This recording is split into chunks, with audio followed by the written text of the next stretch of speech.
Je suis rentré d'Australie, j'y ai passé environ 3 semaines, où j'ai été invité par la DSA, c'est-à-dire l'Association australienne de vente directe, pour donner une conférence. J'ai bien parlé là-bas. Ce que j'ai dit, c'est que dans notre domaine de la vente directe, on dit souvent que c'est un grand business. Mais je ne pense pas que ce soit le cas. J'ai commencé par cette déclaration. Les personnes de notre secteur du marketing de réseau disent à chaque fois que le marketing de réseau est un grand business, vous en avez probablement beaucoup entendu parler. Bien sûr, d'un point de vue personnel. Si une personne sans aucune expertise particulière et sans capital parvient à gagner 50 millions de wons, ou même 100 millions de wons par mois, cela correspond sans aucun doute à un grand business. Cependant, en regardant l'ensemble de l'industrie, peut-on vraiment dire que nous sommes un si grand business? Ce marketing de réseau a commencé il y a 60 ans. Cependant, l'entreprise Walmart, qui a été créée par la suite, dépasse les 500 trillions, bien qu'elle soit dans le même secteur de distribution. De plus, des entreprises comme Alibaba ou Amazon, qui ont été créées bien plus tard, dépassent les 200 trillions. Alors, si une entreprise génère des centaines de billions, pourquoi notre secteur du marketing de réseau, avec la plus grande entreprise, ne peut-il réaliser que 10 billions par an? Et pourquoi parlons-nous encore de cela comme d'un big business? Je me suis demandé pourquoi, malgré notre départ précoce, nous sommes si loin derrière les autres canaux de distribution. J'ai proposé que nous réfléchissions en interne à cette question. Je pense que la raison pour laquelle notre entreprise de marketing de réseau n'est pas aussi grande que d'autres lignes de distribution est due à la spécificité de notre marketing de réseau.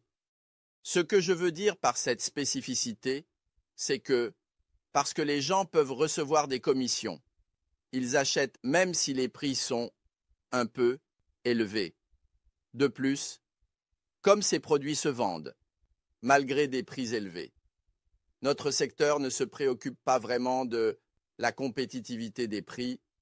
C'est pourquoi nous devons changer cette ambiance. Étant donné qu'il s'agit de la même ligne de distribution, les consommateurs iront naturellement vers un endroit moins cher s'ils pensent que la qualité est la même. Donc, jusqu'à présent, est-ce que le fait que le marketing de réseau ait maintenu ses ventes est vraiment dû au fait que les consommateurs achètent des produits parce qu'ils en ont besoin, ou est-ce que c'est parce qu'ils achètent même si c'est un peu cher maintenant, dans l'espoir de recevoir une commission plus tard et de pouvoir récupérer cette dépense? Cela pourrait être considéré comme une sorte d'investissement. Cependant, ce que nous appelons un investissement est. Cet investissement peut rapporter plus que ce que vous avez investi, ou vous pouvez perdre tout l'argent que vous y avez mis. Un nombre considérable de personnes investissent, donc elles achètent une opportunité de gagner de l'argent. En fait, elles investissent en l'achetant. Il y a des gens qui gagnent de l'argent. Cependant, il y a beaucoup plus de personnes qui entrent dans ce secteur avec l'intention de gagner de l'argent et qui finissent par perdre.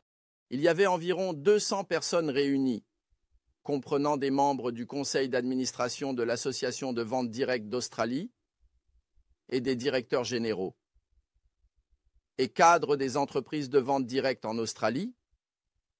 Nous avons donc décidé de parler franchement entre nous. Je pense que notre marketing de réseau, cette vente directe, n'a pas besoin d'être aussi déformé par rapport à d'autres lignes de distribution.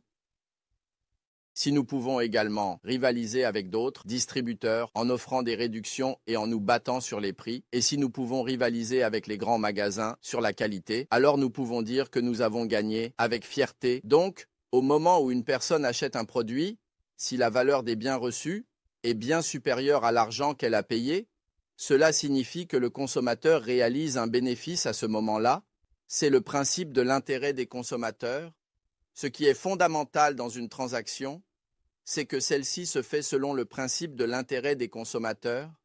Les gens achètent des biens parce qu'avoir des biens est plus avantageux pour eux que de détenir de l'argent, tandis que les entreprises vendent des produits parce qu'avoir de l'argent est plus bénéfique pour elles que de posséder des biens. Ainsi, les transactions se font selon le principe de l'intérêt mutuel, comme le stipulent les manuels de gestion et de marketing. Cependant, le marketing de réseau a cette particularité qu'il peut vendre des produits même s'ils sont un peu plus chers, ce qui est en quelque sorte un grand avantage, mais cela devient aussi un point faible. En gérant les affaires de manière laxiste, certaines personnes entrent dans cette industrie et, bien que quelques-unes réussissent à gagner de l'argent, la plupart ne parviennent pas à en gagner et deviennent finalement des victimes, ce qui a conduit ceux qui sont partis à avoir une opinion négative sur notre industrie. En parlant de manière négative, cela devient en réalité un risque social qui nous rend encore plus hésitants. Dans ce sens, en prenant l'exemple d'Atomy, nous constatons que notre taux d'achat dépasse largement 40%. De plus, même en offrant une commission de 35%, nous pouvons réaliser des bénéfices car nos coûts de gestion et de marketing sont très faibles. Nous avons des coûts de marketing d'environ 10%. Parmi cela, environ 3% correspondent aux frais de carte et environ 3% représentent les frais de livraison actuels. Ensemble, cela fait environ 6%. Cependant, cela signifie que notre entreprise gère toutes ses opérations avec seulement 4%. Les salaires des employés sont inclus dans ces 4%. Et si nous organisons un tel événement, allons-nous réaliser un bénéfice? En réalité, ce sont ces coûts. Vous participez à un séminaire d'une journée sans débourser un centime. Alors, même en incluant des éléments comme le loyer des locaux et d'autres coûts que l'entreprise prend en charge, nous couvrons tout cela dans une fourchette de 4%. Cependant, pour les entreprises qui gèrent de manière laxiste et qui vendent à des prix un peu plus élevés, on constate que certains d'entre elles ont des coûts marketing dépassant 40%. En moyenne, ces coûts dépassent 25%. Donc, en réduisant ces coûts de manière rigoureuse, nous pouvons vraiment les réinvestir au profit des clients. Ainsi, même avant de recevoir des commissions, le simple fait d'acheter un produit peut être bénéfique. Par exemple, si vous achetez une brosse à dents pour 990 won, vous devez payer 2000 won ailleurs. Et si vous allez à la pharmacie pour acheter une brosse à dents fonctionnelle, cela peut coûter entre 3000 et 4000 won. Mais comme nous la vendons à 990 won, dès que vous l'achetez et l'utilisez, vous en tirez immédiatement un bénéfice. Donc, si nous développons un marketing centré sur le consommateur qui permet aux consommateurs de bénéficier même sans recevoir de commission, notre horizon s'élargira indéfiniment. Il a expliqué qu'il est possible de passer d'un marché de centaines de billions à un marché de milliers de billions. Les personnes présentes ont beaucoup apprécié cela. Le marché de la vente directe est désormais tel que les entreprises qui suivent le modèle d'Atomy pourront survivre et prospérer, tandis que celles qui ne le font pas seront toutes éliminées. Je pense donc qu'un jour, Atomy dominera le marché mondial de la vente directe. J'avais un véritable désir sincère de voir de nombreuses entreprises de vente directe se lever ensemble plutôt qu'Atomy seul. C'est pourquoi, même dans un emploi du temps chargé, je suis allé en Australie pour faire connaître notre vérité et discuter de la manière dont nous pourrions réussir ensemble. Ce n'est pas seulement en Australie que j'ai parlé de cela. Dans le pays, lorsque nos entreprises de vente directe se sont réunies, Atomy a proposé de partager ses connaissances sur la manière dont elle réussit. Atomy a expliqué à quel prix elle vend ses produits, comment elle utilise ses coûts et quel est le chiffre d'affaires par personne. Ils ont promis de montrer tout cela en connectant directement nos systèmes informatiques, en affichant les ventes quotidiennes. Étant donné que des dirigeants d'entreprises de marketing de réseau sont présents ici, en observant les ventes d'Atomy, chacun peut juger s'il s'agit réellement de ventes aux consommateurs ou si cela provient de personnes achetant des opportunités pour recevoir des commissions. J'ai tout montré, et beaucoup de gens ont l'impression qu'Atomy est en plein essor, ce qui est révélateur pour le marché de la vente directe. J'attends avec impatience qu'une grande transformation se produise, et je pense qu'une transformation doit absolument avoir lieu. Notre entreprise Atomy est actuellement en phase avec la tendance des entreprises de plateforme. En ce moment, en Corée, les entreprises de plateforme s'engagent dans une guerre de poules. Elles se livrent à une guerre des prix incroyables, en essayant d'éliminer toutes les autres entreprises pour établir un monopole. Puis, elles augmenteront les prix. En observant cette situation, je constate qu'Atomy continue de croître, ce qui est un véritable miracle.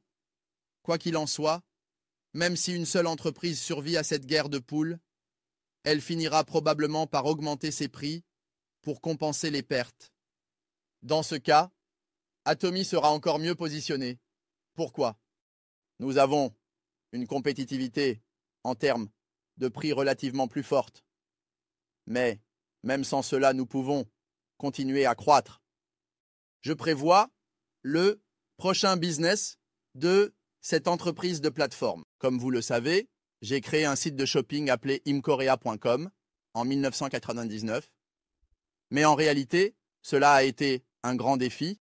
Je n'ai pas pu rencontrer de grands investisseurs, donc j'ai en fait échoué. Pendant ce temps, des entreprises comme Amazon et Alibaba, qui ont commencé presque en même temps, ont connu une croissance en tant que grandes entreprises. Je n'ai pas pu traverser cette vallée de la mort et je me suis retrouvé dans un petit appartement à louer. Que pensais-je pendant ces 3 années là-bas? Est-ce que je pensais à nouveau à ce modèle commercial de plateforme? Je vous en prie, ce n'est pas le cas. Comme les temps changent toujours, il viendra un jour où ce modèle d'affaires de plateforme ne sera plus pertinent pour la prochaine génération d'entreprises. Alors, quelles sont ses faiblesses? Si nous créons un modèle d'affaires qui compense les faiblesses actuelles de ce modèle de plateforme, cela deviendra sans aucun doute le prochain modèle d'affaires post-plateforme. Au cours de mes 3 années de réflexion, j'ai vu le potentiel dans le marketing de réseau. Selon ces principes et ses fondements, le marketing de réseau possède clairement l'ADN nécessaire pour surpasser ce modèle de plateforme. Pourtant, il n'existe pas une seule entreprise dans le monde qui gère le marketing de réseau selon ces principes. Y a-t-il une entreprise de marketing de réseau qui gagne dans la compétition mondiale des prix et des remises? De plus, il n'y a vraiment aucune fierté à avoir si l'on ne peut pas se mesurer aux autres. Dans une entreprise de marketing de réseau, on se demande souvent pourquoi il y a tant d'explications sur les produits. En fin de compte, ces explications visent à justifier pourquoi ces produits sont si chers. Il n'existe pas d'entreprise de marketing de réseau où les produits se vendent sans effort. Lorsque nous vendons un produit à 990 won, il n'est pas nécessaire de donner beaucoup d'explications. Il suffit de dire que ce produit coûte 990 won et les gens l'achètent simplement. Si le dentifrice coûte 2900 won, cela signifie qu'il ne contient rien de mauvais et qu'il est bien fabriqué avec de bons ingrédients. Vous le saurez en l'essayant. C'est déjà un bon rapport qualité-prix. Tout le monde achète et utilise les produits. Et une fois qu'ils les essaient, ils sont satisfaits du prix et de la qualité, ce qui entraîne des achats répétés. C'est ainsi que 92% des personnes sont devenues de simples consommateurs, ce qui a permis à cette entreprise d'exister. Je pense qu'il n'y a pas d'autre entreprise de marketing de réseau dans le monde qui ait cette caractéristique. Mais cette base, c'est-à-dire que les consommateurs essaient les produits. Je fais une présentation à d'autres personnes. Les consommateurs utilisent le produit parce qu'il est bon marché et de bonne qualité. Et si vous le présentez à d'autres, on vous donnera une commission au lieu de frais publicitaires. Théoriquement, il n'y a aucun problème avec cela. Cependant, au début, il faut que le produit soit bon marché et de bonne qualité. Mais si vous dépensez 2 millions de wons ici, vous aurez l'opportunité d'acheter des produits à des conditions beaucoup plus avantageuses ou de recevoir une commission plus élevée, ce qui incite à l'investissement. Donc, même si le produit est cher, vous l'achetez. Si vous trouvez qu'un produit chez Atomy est cher ou de mauvaise qualité, ne l'achetez pas. De tels articles devraient disparaître chez Atomy. Ainsi, seuls les produits que les véritables consommateurs désirent resteront. Nous faisons de notre mieux pour créer les meilleurs produits et les vendre au meilleur prix. Mais étant donné que c'est un travail humain, il peut y avoir des situations où vous ne serez pas satisfait. Il peut y avoir des exceptions. Ne les achetez pas. Il faut se débarrasser de ces éléments. Cependant, de nombreuses entreprises de réseau affirment qu'il est impératif d'utiliser tous les produits pour pouvoir les présenter à d'autres. Quoi qu'il en soit, je pense que si l'on applique les principes fondamentaux du marketing de réseau, nous pourrions résoudre de nombreux problèmes que rencontre actuellement le secteur des entreprises de plateforme. J'ai vu ce potentiel et c'est pourquoi j'ai commencé l'entreprise Atomy, même dans des situations très difficiles, en croyant qu'elle pourrait croître en tant qu'entreprise de 4e génération. Vous avez un problème en ce moment avec l'avènement de l'ère, de l'IA et le développement incroyable des réseaux sociaux, de nombreux emplois disparaissent. Je pense que tout le monde ici est d'accord sur ce point, sans qu'il soit nécessaire de le rediscuter. Il est important de se préparer pour sa retraite. Mais ceux qui ont réussi ici doivent également travailler avec un sens de la mission. En ce qui concerne les problèmes d'emploi des personnes âgées et des jeunes, nous avons pensé que nous avons la possibilité de résoudre ne serait-ce qu'une partie de ces problèmes.